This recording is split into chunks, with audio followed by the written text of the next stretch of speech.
ઉનાળાની કાળઝાળ ગરમી અને લૂથી બચવા માટે આપણા દાદા દાદીના દેશી નુસ્ખાઓ આજે પણ એટલા જ અસરકારક છે. આ નુસ્ખાઓ માત્ર શરીરને ઠંડક જ નથી આપતા, પણ સ્વાસ્થ્યને જાળવી રાખવામાં પણ મદદ કરે છે. અહીં કેટલાક ખાસ દેશી નુસ્ખાઓ આપેલા છે. નંબર 1, વરિયાળીનું શરબત. વરિયાળીની તાસીર ઠંડી હોય છે.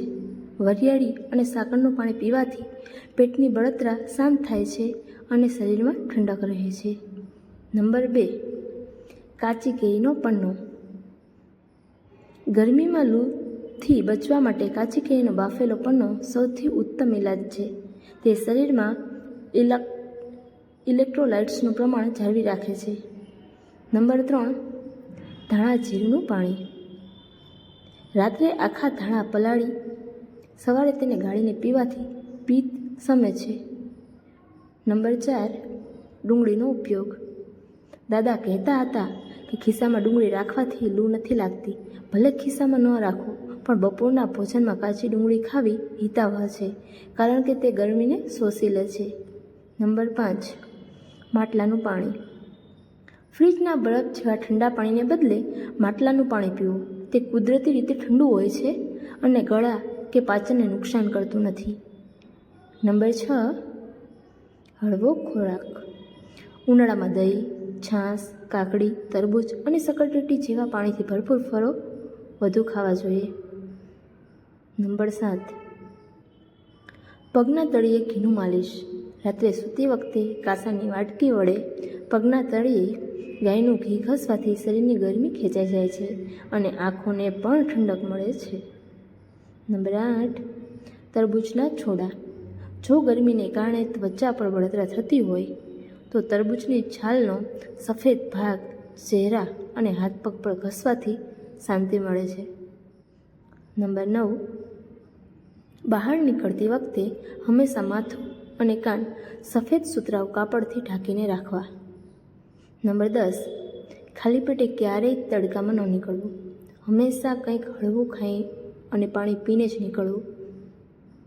નંબર 11, રાત્રે સૂતી વખતે પગના તળિયે ગાયનું શુદ્ધ ઘી લગાવી કાસાની વાટકી વડે 2-5 મિનિટ ઘસવું. તેનાથી શરીરની આખી ગરમી તળિયા વાટે બહાર નીકળી જાય છે અને ઊંઘ પણ ખૂબ જ સારી આવે છે. નંબર 12, જો ગરમીને કારણે ત્વચા પર અળાઈઓ કે ખંજવાળ આવતી હોય તો શુદ્ધ ચંદનનો લેપ કરવાથી તરત જ ઠંડક અનુભવાય છે. નંબર 13, ગુલકંદ એ ઉનાળા માટે આશીર્વાદ સમાન છે. રોજ સવાર સાંજ 1 ચમચી ગુલકંદ ખાવાથી કે દૂધમાં મેળવીને પીવાથી હાથ પગની બળતરા અને એસિડિટીમાં રાહત મળે છે. નંબર 14, તખમરિયાને પાણીમાં પલાળીને શરબત કે દૂધમાં નાખીને પીવાથી પેટમાં ગમે તેવી બળતરા થતી હોય તો તે શાંત થાય છે. તે કુદરતી ઠંડક આપે છે. નંબર 15, સફેદ ખાંડને બદલે ખડી સાકરનો ઉપયોગ કરવો. સાકરની તાસીર ઠંડી હોય છે, જે ગરમીમાં લૂ સામે રક્ષણ આપે છે. નંબર 16, જો શરીરમાં ગરમી વધી ગઈ હોય તો રાત્રે 1 ચમચી મેથીના દાણા પાણીમાં પલાળી રાખો.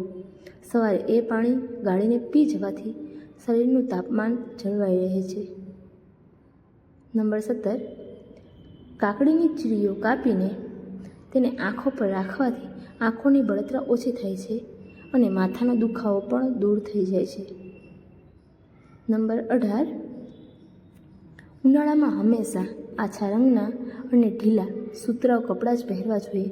તે પરસેવો શોષી લે છે અને હવાને અવર જવર માટે જગ્યા આપે છે. નંબર 19, જો તડકામાંથી આવ્યા પછી માથું ખૂબ દુખતું હોય તો પગના તળિયે ભીનું કપડું રાખવાથી કે ઠંડા પાણીમાં પગ બોળી રાખવાથી રાહત મળે છે. નંબર 20, દાદાની શિખામણ.